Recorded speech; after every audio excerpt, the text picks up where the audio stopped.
સમાચાર મળી રહ્યા છે અંકલેશ્વરથી। અંકલેશ્વર જીઆઈડીસીની ફીકોમ ચોકડી નજીકથી પસાર થતી ટ્રકમાંથી કંડક્ટર નીચે પટકાતા તેના પર ટ્રકના ટાયર ફરી વળ્યા। અંકલેશ્વર જીઆઈડીસીની ફીકોમ ચોકડી પાસે અકસ્માતની ઘટના સામે આવી છે। ફીકોમ ચોકડી નજીકથી પસાર થઈ રહેલ એક ચાલુ ટ્રકમાંથી કંડક્ટર નીચે પટકાયો હતો। આ દરમિયાન કંડક્ટરના પગ પરથી ટ્રકના ટાયર ફરી વળતા તેનો પગ શરીરથી છૂટો થઈ જતા ગંભીર ઇજાઓ પહોંચી હતી। ટ્રક ચાલકે ટ્રક ઊભી રાખી તાત્કાલિક 108 એમ્બ્યુલન્સને જાણ કરવામાં આવી હતી, જેના પગલે ઇજાગ્રસ્ત ક્લીનરને સારવાર અર્થે નજીકની હોસ્પિટલમાં ખસેડવામાં આવ્યો હતો।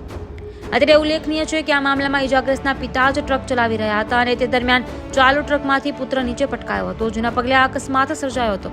પિતાની નજર સામે જ ટ્રકના તોતિંગ પૈડા નીચે પુત્રનો પગ કચડાયો હતો।